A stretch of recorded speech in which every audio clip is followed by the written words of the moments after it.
से जलना न किसी को जलाना, ना मकसद हमारा नफरत फैलाना। हम बाबा साहब के बंदे हैं, हमारा काम है सिर्फ भाईचारा बढ़ाना। जय भीम साथियों, जय भीम, नमो बुद्धाय। साथियों, आज मैं आपके लिए लेकर आया हूँ डॉक्टर भीमराव अंबेडकर के आखिरी दिन की कहानी। डॉक्टर भीमराव अंबेडकर की ज़िंदगी के आखिरी 24 घंटों की कहानी।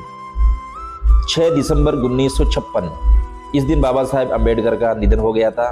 भारत के शोषितों और कमज़ोर तबकों के संरक्षक डॉक्टर बाबा साहेब अंबेडकर का जाना उनके लिए बहुत झटका था। अपना अस्तित्व बचाने और पढ़ाई के लिए डॉक्टर बाबा साहेब अंबेडकर का संघर्ष, दलितों के उत्थान के लिए उनके प्रयास और भारत और आज़ाद भारत के संविधान के निर्माण में उनका योगदान बहुत से लोगों के लिए प्रेरणा स्रोत रहा है। उन्होंने दलितों, वंचितों, शोषितों और महिलाओं के लिए अनेक ऐसे कार्य किए जो उनके जीवन में एक अविस्मरणीय घटना है।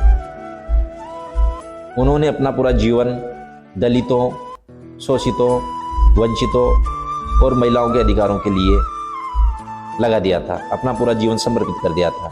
उनके लिए यह सफ़र बहुत मुश्किल रहा था। इस पूरे सफ़र के दौरान बाबा साहेब कई बीमारियों से जूझते रहे थे। वो डायबिटीज, ब्लड प्रेशर, न्यूराइटिस और आर्थराइटिस जैसी लाइलाज बीमारियों से पीड़ित थे। डायबिटीज के चलते उनका शरीर बेहद कमज़ोर हो गया था।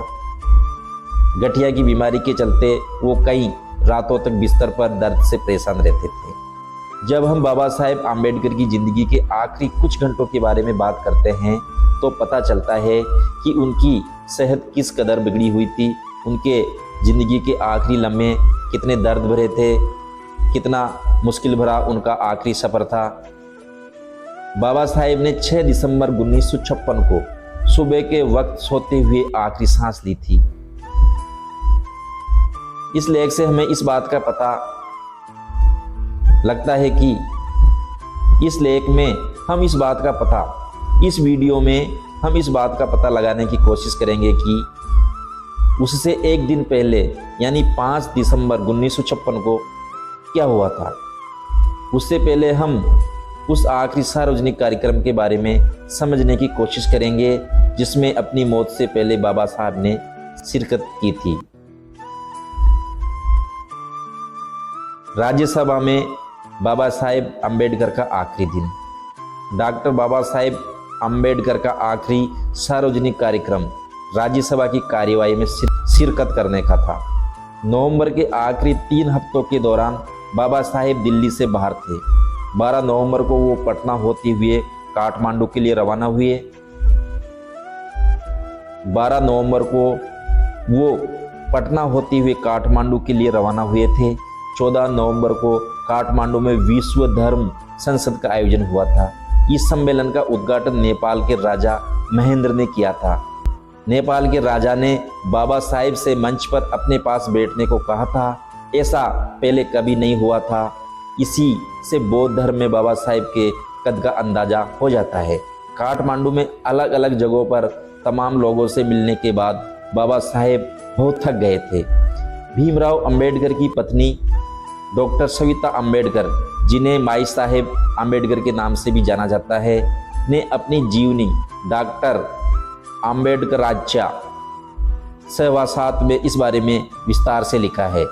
माई साहेब के अनुसार भारत लौटते वक्त बाबा साहेब ने बौद्ध धर्म के तीर्थ स्थलों का दौरा किया। वो नेपाल में महात्मा बुद्ध के जन्म स्थल लुम्बिनी गए। उन्होंने पटना में अशोक की मशहूर लाठ भी देखी और बोध गया का दौरा भी किया। इस लंबे और थकाऊ दौरे के बाद जब बाबा साहेब 30 नवंबर को दिल्ली लौटे तो सफ़र की थकान से निडाल हो रहे थे। दिल्ली में संसद का शीतकालीन सत्र शुरू हो चुका था। हालांकि अपनी खराब सेहत के कारण बाबा साहेब इस सत्र में हिस्सा नहीं ले पा रहे थे। इसके बाद भी 4 दिसंबर को बाबा साहेब ने राज्यसभा की कार्यवाही में शामिल होने की जिद की। बाबा साहेब के साथ डॉक्टर मालवंकर भी थे।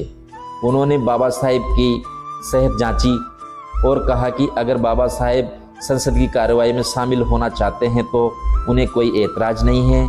4 दिसंबर को बाबा साहेब संसद गए, राज्यसभा की कार्यवाही में हिस्सा लिया और दोपहर बाद लौट आए। लंच के बाद वो सो गए।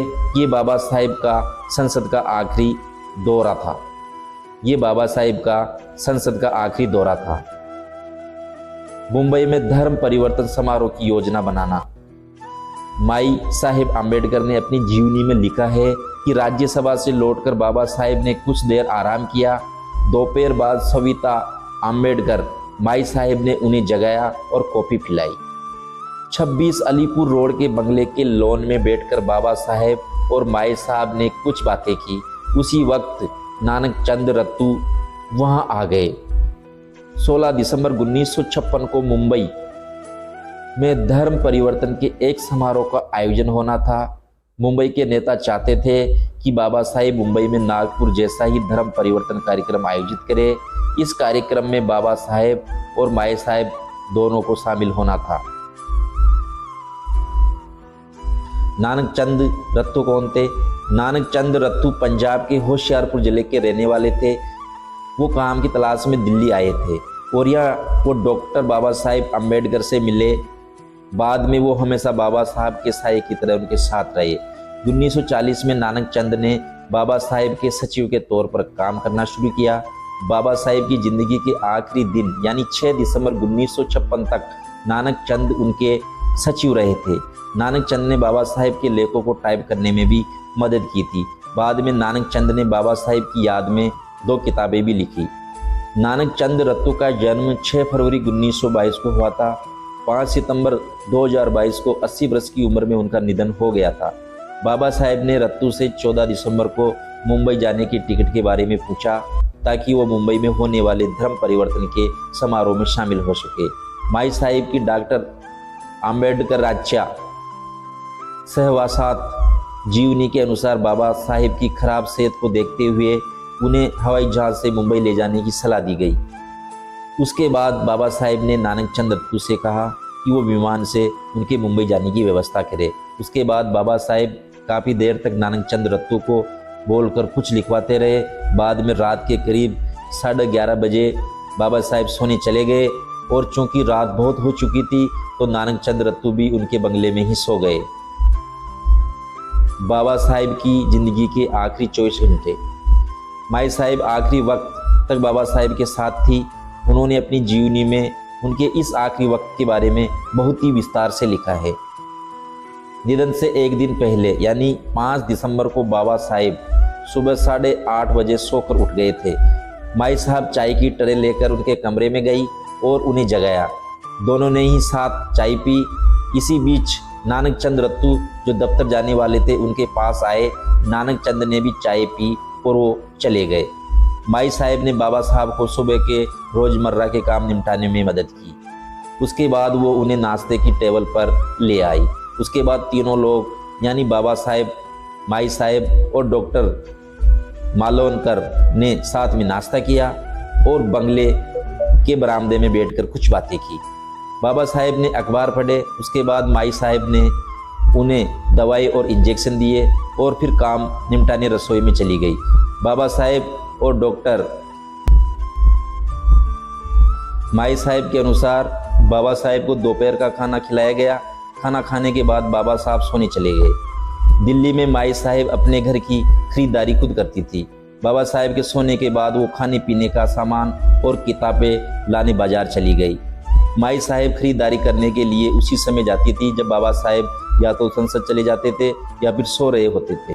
5 दिसंबर को भी जब बाबा साहेब लंच लेकर सोने चले गए तो माई साहेब खरीदारी के लिए बाजार चली गई। डॉक्टर मालोंकर 5 दिसंबर की रात को ही विमान से मुंबई जा रहे थे। वो भी मुंबई जाने से पहले अपने लिए कुछ सामान खरीदना चाह रहे थे तो डॉक्टर मालवंकर भी माई साहेब के साथ खरीदारी के लिए बाजार चले गए। चूँकि बाबा साहेब सो रहे थे तो वो बिना बताए ही बाजार चले गए जिससे उनकी नींद में खलल ना पड़े। माई साहेब और डॉक्टर मालोंकर दोपहर को करीब 2:30 बजे बाजार गए और वो दोनों शाम लगभग 5:30 बजे बाजार से घर लौटे। उस वक्त बाबा साहेब बेहद गुस्से में थे। माई साहब ने इस बात का भी जिक्र अपनी किताब अम्बेडकर राज्या सहवा साथ में किया है। उन्होंने लिखा है कि बाबा साहेब का गुस्सा होना कोई नई बात नहीं थी। अगर उनकी कोई किताब अपनी जगह पर नहीं मिलती थी या कलम कहीं और हो जाता था तो बाबा साहेब गुस्से से भड़क उठते थे। अगर उनकी इच्छा के बगैर कोई छोटा सा काम भी हुआ या उम्मीद के मुताबिक न हुआ तो उनका पारा 7वें आसमान पर पहुंच जाता था। इसमें आगे लिखा गया कि बाबा साहेब का गुस्सा तूफान की तरह था, लेकिन वो बस वक्ती तौर पर नाराज़ होते थे। जो किताब, नोटबुक या कागज़ को वो तलाश रहे होते वो मिल जाता तो अगले ही पल उनकी नाराज़गी काबू हो जाती थी।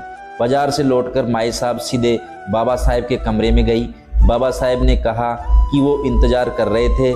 उनका गुस्सा शांत करने के बाद माई साहब बाबा साहेब के लिए कॉफ़ी बनाने सीधे रसोई में चली गई। रात 8 बजे जैन पुजारियों का एक प्रतिनिधि मंडल और उनके प्रतिनिधियों को बाबा साहब से मिलने आना था। बंगले के लिविंग रूम में बाबा साहेब और उस प्रतिनिधि मंडल के सदस्यों के बीच बौद्ध और जैन धर्म को लेकर बातचीत हुई। डॉक्टर अंबेडकर के साथ रहे चांगदेव खेरमोड़े ने उन पर 12 खंडों में किताब लिखी थी। किताब के 12वें भाग में इन्होंने इस घटना के बारे में लिखा है। उस प्रतिनिधि मंडल ने ये इच्छा जताई कि बाबा साहेब को 6 दिसंबर को होने वाले जैन सम्मेलन में आना चाहिए। प्रतिनिधि मंडल ने अपील की कि बाबा साहेब वहां आकर जैन धर्म के भिक्षुओं के साथ बहस मुबाहिसा करे ताकि जैन और बौद्ध धर्म के बीच एकता कायम हो सके। जब बाबा साहेब जैन धर्म के नुमाइंदों के साथ बातचीत में मशगूल थे तो डॉक्टर मालोंकर मुंबई के लिए रवाना हो गए। जैसा कि माई साहब ने अपनी किताब में लिखा है कि डॉक्टर मालोंकर ने मुंबई जाने के लिए बाबा साहेब से इजाज़त ली थी और वह हवाई अड्डे रवाना हो गए। हालांकि चंगदेव खेरमोड़े ने बाबा साहेब की जीवनी में लिखा है, जब डॉक्टर मालोंकर मुंबई के लिए रवाना हो रहे थे तो उन्होंने बाबा साहेब से एक लफ्ज़ भी नहीं कहा। बाद में जैन धर्म के प्रतिनिधि मंडल ने भी बाबा साहेब से इजाज़त लेकर विदा ली। बाबा साहेब ने उनसे कहा कि अगली रोज़ 6 दिसंबर के लिए मेरे सचिव से शाम का वक्त ले लेना, फिर हम बात करेंगे। उसके बाद बाबा साहेब ने मन ही मन बुद्धम शरणम गच्छामि का पाठ करना शुरू कर दिया। माई साहेब लिखती है कि जब भी बाबा साहब बेहद अच्छे मूड में हुआ करते थे तो वह बुद्ध वंदना और कबीर के दोहे पढ़ा करते थे। कुछ देर बाद जब माई साहब ने ड्राइंग रूम में झांका तो देखा कि बाबा साहेब नानक चंद रत्तू को रेडियोग्राम पर बुद्ध वंदना का रिकॉर्ड बजाने को कह रहे थे। इसके बाद रात के खाने के वक्त बाबा साहेब ने थोड़ा सा खाना खाया। उनके खाना खाने के बाद माई साहब ने खाना खाया। बाबा साहेब माई साहेब के खाना ख़त्म करने का इंतज़ार करते रहे। इसके बाद उन्होंने कबीर का दोहा चलो कबीर तेरा बहु सागर ढेरा बड़े सुर में गाया। बाद में छड़ी का सहारा लेकर वो बेडरूम की तरफ चल पड़े। उनके हाथ में कुछ किताबें भी थी। बेडरूम की तरफ बढ़ते हुए ही बाबा साहेब ने अपनी किताब द बुद्धा एंड हिज धम्मा की प्रस्तावना की एक कॉपी और S.M. जोशी और आचार्य अत्रे के नाम लिखी चिट्ठियाँ भी सौंपी और नानक चंद से कहा कि ये वो सब उसकी मेज पर रख दे। अपना काम ख़त्म करने के बाद नानक चंद रत्तू भी अपने घर चले गए। माई साहब अपना काम निपटाने रसोई घर में चली गई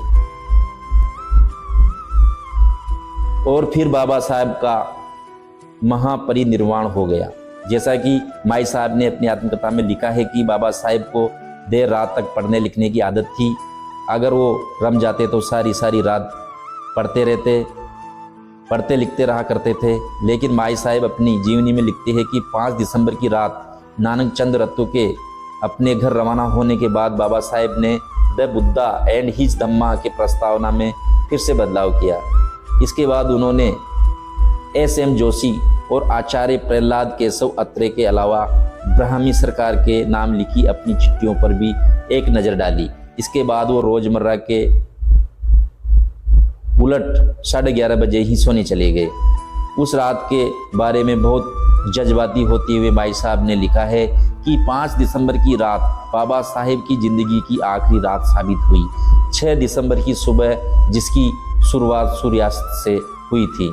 6 दिसंबर 1956 को माई साहब रोज़ की तरह सुबह उठी। चाय बनाने के बाद वो ट्रे लेकर बाबा साहब को जगाने उनके कमरे में गई। उस वक्त सुबह के 7:30 बज रहे थे। माई साहब लिखती है कि मैं जैसे ही कमरे में दाखिल हुई, मैंने देखा कि बाबा साहब का एक पैर तकिए पर पड़ा था। मैंने बाबा साहब को 2 या 3 बार ही आवाज़ दी, लेकिन उनके बदन में कोई हरकत नहीं हुई। मैंने सोचा कि वो गहरी नींद में सो रहे हैं, तो मैंने उन्हें हिलाया और उन्हें जगाने की कोशिश की, और सोते हुए ही बाबा साहब के प्राण पखेरु उठ चुके थे। माई साहब को ज़बरदस्त धक्का लगा, वो रोने लगी। उस वक्त बंगले में केवल 2 लोग थे, माई साहब और उनके सहायक सुदामा। माई साहब ने रोते रोते ही सुदामा को आवाज़ दी। इसके बाद माई साहब ने डॉक्टर मालवंकर को फ़ोन किया और पूछा कि अब क्या किया जाना चाहिए। डॉक्टर मालवंकर ने बताया कि वो बाबा साहब को कोरामाइन का इंजेक्शन दे, लेकिन तब तक बाबा साहब का देहांत हुए कई घंटे गुजर चुके थे, इसलिए वो इंजेक्शन भी नहीं दिया जा सकता था। माई साहब ने सुदामा से कहा कि वो जाकर नानक चंद रत्तो को बुला लाए। सुदामा कार लेकर गए और नानक चंद रत्तो को उनके घर से बुला लाए। इसके बाद लोगों ने बाबा साहब के बदन की मालिश करनी शुरू कर दी। किसी ने मुंह से सांस देने की कोशिश की, लेकिन कोई तरकीब काम नहीं आई। बाबा साहब ये दुनिया छोड़कर जा चुके थे। नानक चंद रत्तो ने बाबा साहब के करीबी अहम लोगों को फ़ोन करके बाबा साहब के निधन की जानकारी दी। फिर नानक चंद रत्तो ने सरकार के विभागों, press trust of India, UNI और आकाशवाणी के केंद्र को भी फ़ोन करके बाबा साहब के निधन की सूचना दी। जंगल की आग की तरह फैली निधन की खबर। बाबा साहब के निधन की खबर जंगल में लगी आग की तरह फैल गई। उनके तक सदमे में आ गए। हजारों लोग एक साथ दिल्ली के 26 अलीपुर रोड बंगले की ओर रवाना हो गए। चंगदेव खरमोड़े अपनी आत्मकथा में लिखते हैं कि माई साहब जिद कर रही थी कि बाबा साहब का अंतिम संस्कार सारनाथ में किया जाए। हालांकि अपनी आत्मकथा में माई साहब ने लिखा है कि उन्होंने बाबा साहब का अंतिम संस्कार मुंबई में करने के लिए ही कहा था, लेकिन बाद में यही तय हुआ कि बाबा साहब का अंतिम संस्कार मुंबई में किया जाए। इसके बाद 26 अलीपुर रोड के बंगले पर प्रधानमंत्री जवाहरलाल नेहरू और केंद्र सरकार के और मंत्री संसद के दोनों सदनों के सांसद और बाबा साहब के अनुयायी जमा होने लगे। बाबा साहब के पार्थिव शरीर को मुंबई ले जाने के लिए जगजीवन राम ने एक विमान की व्यवस्था की, और उसके बाद बाबा साहब का पार्थिव शरीर नागपुर होते हुए मुंबई ले जाया गया। फिर मुंबई बाबा साहब के अभूतपूर्व अंतिम संस्कार की गवाह बनी। तो दोस्तों, ये थी जानकारी बाबा साहब के आखिरी दिन की कहानी, आखिरी 24 घंटों की कहानी। जानकारी पसंद आई होगी, चैनल को सब्सक्राइब करें, लाइक करें, शेयर करें और बेल आइकन को दबाकर ऑल पर क्लिक करें, ताकि हमारी आने वाली वीडियो की नोटिफिकेशन आपको सबसे पहले मिल सके।